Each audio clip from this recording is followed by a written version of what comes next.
La valise heurta le sol avec un bruit sourd et résonnant. Mes vêtements s'étalèrent sur le carrelage brillant de l'aéroport comme une plaie ouverte, et le bruit attira l'attention de la moitié du terminal. Ne vous embêtez pas à la ramasser. La voix de mon père se fit entendre à travers le bruit. Tranchante, froide, autoritaire. Elle est inutile. Je n'ai même pas les moyens de m'acheter un billet en classe économique. Avant de commencer, laissez un commentaire et dites-nous d'où vous venez et de quelle ville vous regardez nos vidéos. Et après avoir regardé la vidéo en entier, n'oubliez pas de nous dire ce que vous feriez dans cette situation. Soyez honnête, dites-le moi dans les commentaires si nous lisons tous les commentaires. Commençons. Quelques personnes à proximité se tournèrent pour regarder. Certaines froncèrent les sourcils, d'autres rigolèrent doucement, faisant semblant de ne pas remarquer la cruauté qui se cachait derrière ces mots. Sonnant, Hélène ajusta son bracelet en diamant et sourit. Peut-être pensait-elle que Spirit Airlines était trop haut de gamme pour elle. Son rire se mêla au gloussement de ma demi-sœur Chloé. Ce même faux rire qu'elle avait répété toute sa vie pour paraître supérieure. Oh, papa, elle a probablement dépensé tout son argent dans ce manteau de friperie. Chloé ricana. Mes doigts se crispèrent autour de la poignée de la valise cassée. Je sentis la chaleur me monter dans le cou, la piqûre dans ma poitrine. Ce n'était pas la première fois qu'il m'humiliait, mais c'était la pire. En public, délibérément. Je les regardais, ma soi-disant famille, parfaitement habillée, étincelante de marques de luxe, dégoulinante d'arrogance. Ils ressemblaient à une couverture de magazine, et j'avais l'air d'une étrangère qui s'était trompée de photo. « Allons-y !» ordonna mon père, en se détournant de moi comme si je n'étais rien. « Nous n'avons pas le temps pour ça. » Ma gorge brûlait, mais je ravalais ma salive. Je n'allais pas pleurer. Pas devant eux, plus maintenant. Et puis, avant que je puisse bouger, une voix masculine grave perça le bourdonnement du terminal. Mademoiselle Arlo. Tout le monde se figea. Un homme en uniforme de pilote de la Navy s'approcha. Pan. La quarantaine. Calme. Les ailes argentées épinglées sur sa poitrine captaient la lumière. Madame, votre avion est prêt. Les équipages n'attendent que votre signal. Mon père se retourna brusquement, la confusion se lisant sur son visage. Excusez-moi, quel avion? Le pilote le regarda brièvement, puis reporta son attention sur moi. Le Gulfstream que vous devez prendre pour New York, Mademoiselle Arlo. Votre assistante a déjà confirmé votre heure d'arrivée. Des halètements se firent entendre autour de nous. Chloé resta bouche bée. Le sourire d'Hélène s'effaça. Mon père cligna des yeux comme s'il avait mal entendu. Et je me laissai enfin sourire. Oh, le timing est parfait, dis-je calmement en époussetant mon manteau. Merci, capitaine. Allons-y. L'homme hocha la tête et fit un geste vers l'entrée privée du terminal. Par ici, madame. J'avançai, chaque pas étant mesuré. Le claquement de mes bottes sur le sol en marbre me parut plus fort que leur rire ne l'avait jamais été. Pendant une fraction de secondes, je m'arrêtai à côté de mon père. Son visage était pâle, sa mâchoire serrée. Je me suis légèrement penché vers lui et lui ai murmuré. « T'avais raison, papa. Je ne peux pas me permettre la classe économique. » Puis j'ai souri légèrement parce que j'étais propriétaire du jet. Son expression s'est effondrée et je me suis détournée, marchant vers le pilote tandis que les têtes se tournaient et que les chuchotements me suivaient. Je ne me suis pas retournée une seule fois. Les portes automatiques se sont ouvertes et une bouffée de kérosène et d'air frais m'a frappé le visage. Mon cœur battait la chamade, non pas de peur, mais du frisson électrique d'enfin entrer dans ma propre histoire. L'élégant Gulfstream G700 brillait sous le soleil comme de l'argent liquide. Ses moteurs ronronnaient doucement, attendant. L'équipage se tenait à côté de lui en uniforme, attentif, professionnel, mon équipage, le même genre de personne à qui j'avais autrefois servi du café en première classe. Je me suis légèrement retournée, juste assez pour apercevoir ma famille à travers la paroi vitrée derrière moi. Ils étaient figés d'incrédulité, fixant le terminal comme des spectateurs qui réalisent soudain que le spectacle n'avait jamais été centré sur eux. La fierté de mon père semblait brisée.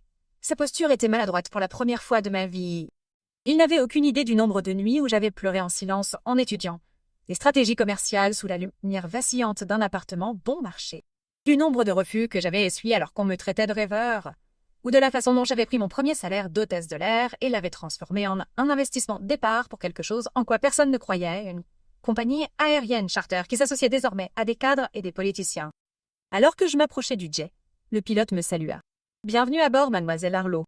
Le capitaine Brooks est à votre service. »« Merci, capitaine, » répondis-je. Ma voix ne me soulevait pas. « Nous allons décoller dans 15 minutes. et nous assurer que le personnel au sol garde la zone d'embarquement ouverte. Je crois que nous aurons les observateurs. Il hocha la tête en souriant à moitié. Compris. Je montai les marches en métal, la balustrade polie étant froide sous ma main. À l'intérieur, la cabine sentait le cuir neuf et le cirage de cèdre, les sièges. Couleur crème, les tables. En noyer poli, la douce lumière dorée. Chaque centimètre carré de ce vaisseau murmurait une puissance tranquille. Tandis que je m'asseyais, je pouvais encore voir mon reflet dans le hublot ovale. La fille, qui avait l'habitude de nettoyer les plateaux d'avion à 3 heures du matin, me regarda. Mais il y avait quelque chose de nouveau dans ses yeux maintenant. Le contrôle. Mon téléphone vibra. Un message de papa. « Qu'est-ce qui se passe, Ava ? C'est vraiment ton avion ?» Je ne répondis pas immédiatement. Au lieu de cela, je regardais un bagagiste charger soigneusement ma valise dans la soute. La même valise que mon père avait jetée de côté quelques minutes plus tôt. Un autre texto suivit. « Reviens. Parlons de ça. » On plaisantait. Blague.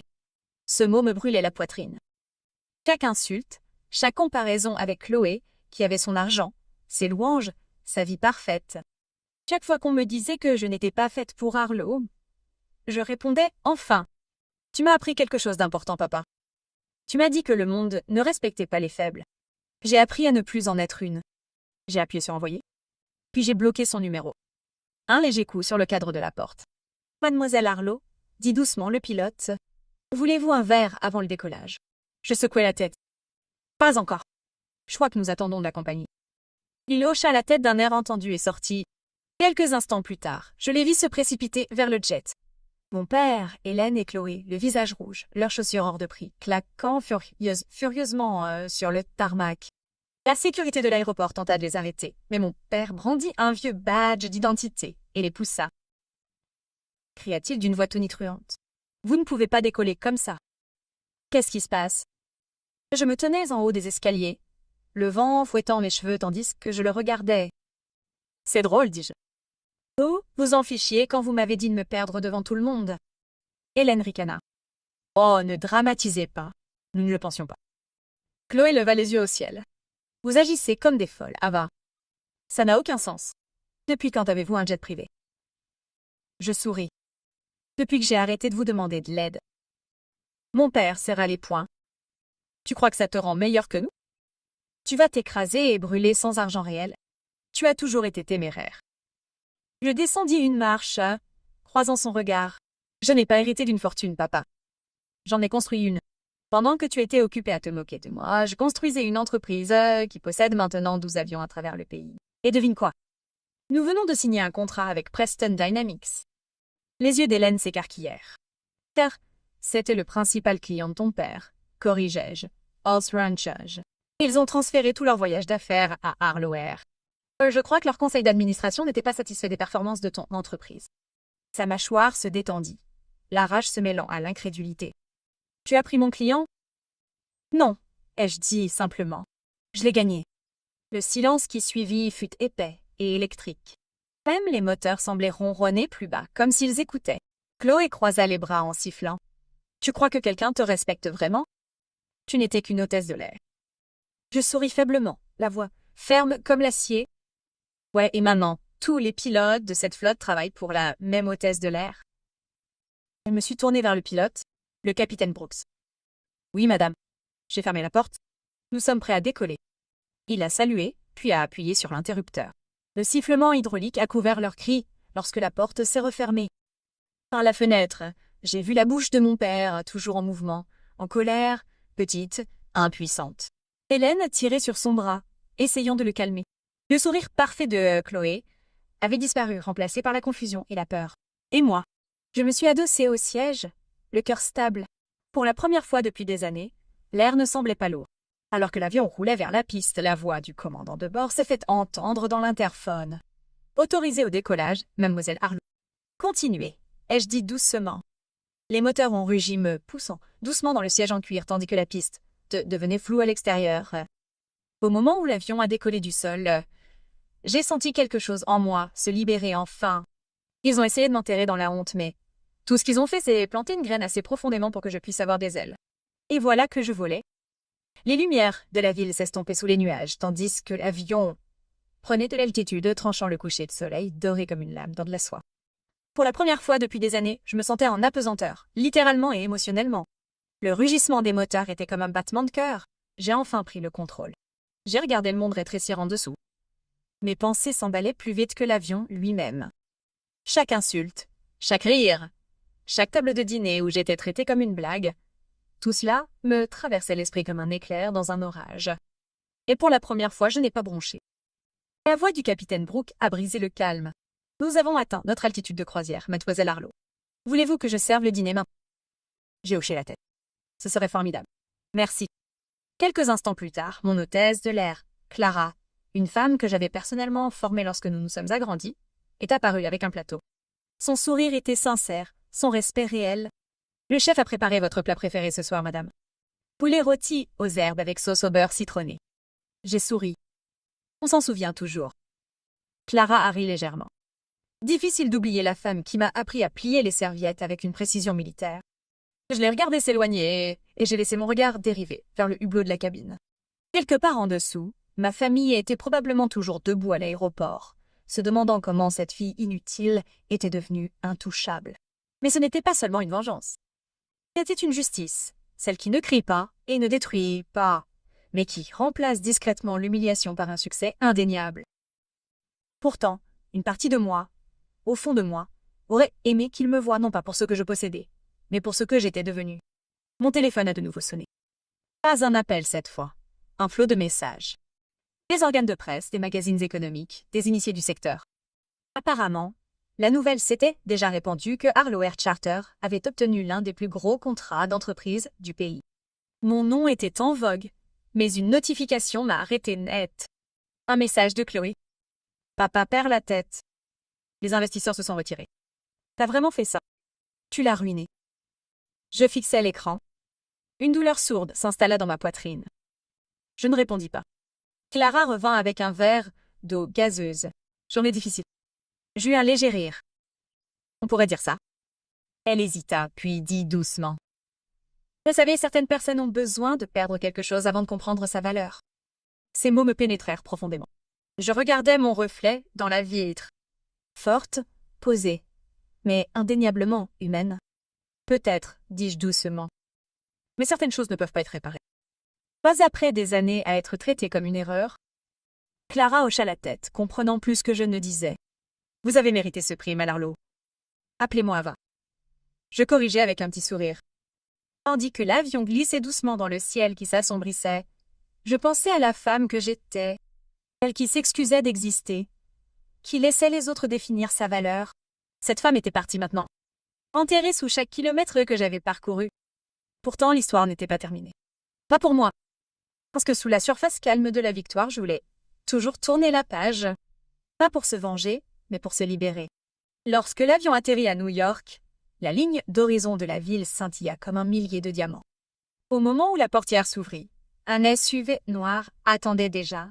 Mon assistant, Trevor, se tenait à côté, tablette à la main, prêt comme toujours. « Bonsoir, mademoiselle Harlow », salua-t-il. « Nous avons des journalistes qui nous demandent des déclarations sur le nouveau contrat. Voulez-vous répondre ?»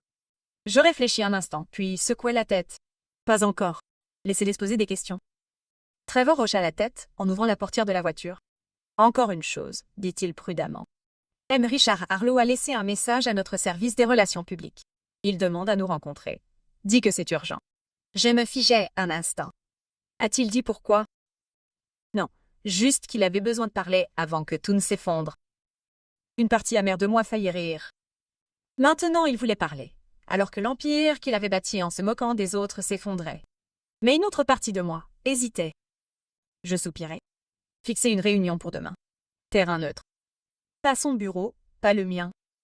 Compris, dit Trevor en prenant note. Alors que la voiture s'éloignait de la piste, les lumières de la ville se répandaient sur les vitres teintées comme du feu.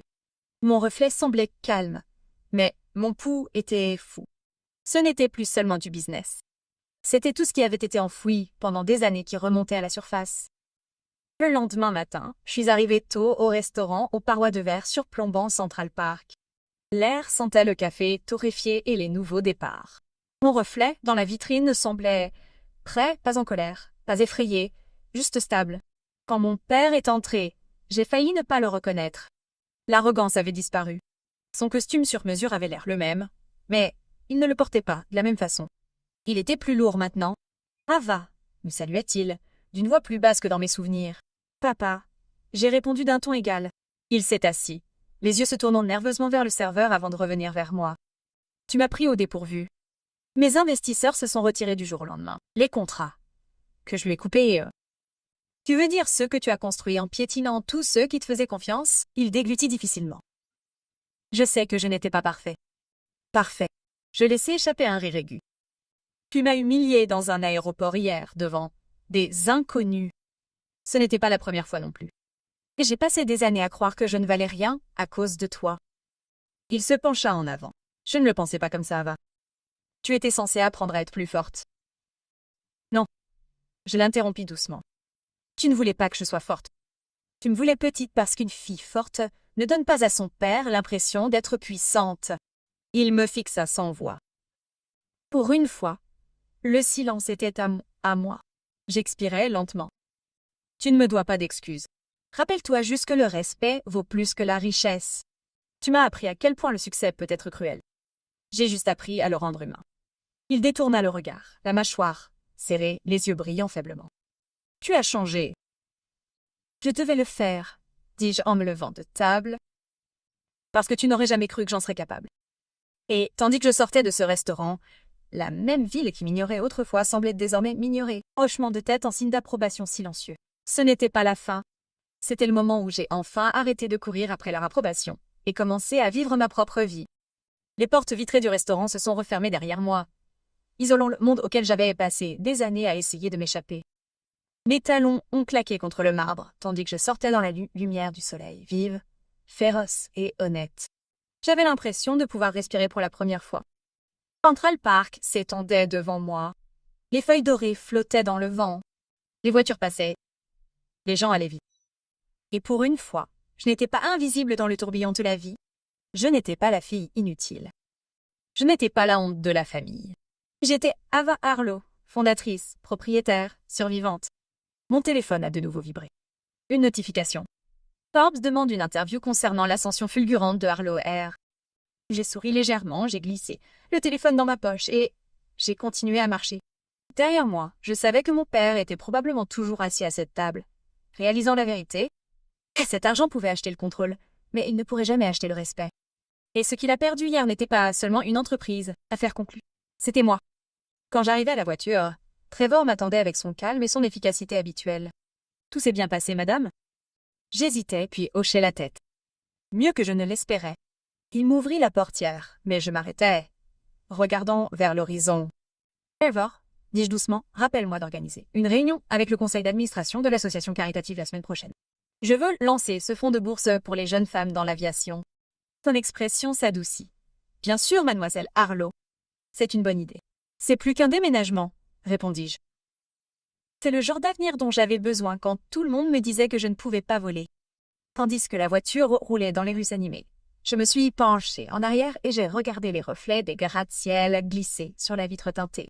Ils semblaient être les témoins silencieux de mon ascension, grands, inébranlables, et toujours debout même après les tempêtes. Mais le succès n'était plus une question de vengeance. Il s'agissait de réécrire mon propre récit, de transformer la douleur en pouvoir, l'humiliation en objectif.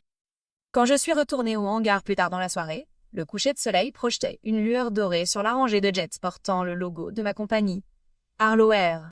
Chacun était le symbole de chaque nuit passée à douter de moi-même de chaque échec, que j'avais transformé en plan pour quelque chose de meilleur. Le capitaine Brooks se tenait près du Gulfstream, un bloc-notes à la main. « Madame, m'a-t-il salué avec un sourire. Votre père a rappelé le bureau. J'ai dit à votre assistante de s'en occuper. J'ai fait un petit signe de tête. Bien. Qu'il apprenne à attendre. » Il a ri doucement, professionnel comme toujours. « Vous avez fait du chemin, mademoiselle Arlo. » J'ai regardé le jet. Le même que j'avais embarqué quelques heures après avoir été moqué. Le même qui avait transformé une humiliation publique en triomphe privé. « Non, » ai-je dit doucement. J'ai enfin arrêté de les laisser me couper les ailes. Les moteurs se sont mis en marche en contrebas, un bourdonnement régulier emplissant l'air. J'ai gravi les escaliers lentement, me retournant une fois pour jeter un coup d'œil à l'horizon. Quelque part, les gens se moquaient encore des rêveurs, ceux qui, comme moi, sont partis de rien. Mais la vérité était simple. Vous n'avez pas besoin de permission pour vous élever. Je suis entré dans la cabine, sentant la vibration de la puissance sous mes pieds. Les lumières de la cabine brillaient d'une douce lumière ambrée tandis que les moteurs rugissaient. La voix du pilote résonnait dans les haut-parleurs. « Autorisé à décoller, mademoiselle Arlo. »« Emmenez-nous » ai-je dit en attachant ma ceinture. Le jet a filé de plus en plus vite, sur la piste jusqu'à ce que le sol disparaisse, la ville se rétrécissant pour scintiller sous les nuages. Mon pouls s'est accéléré avec lui. Salut, vivant, inarrêtable. J'ai regardé par la fenêtre, regardant le monde devenir flou sous mes yeux. La même fille qu'ils avaient autrefois qualifiée de sans valeur pilotait désormais son propre empire. Et cette fois, je n'avais besoin de personne pour applaudir. J'avais déjà gagné,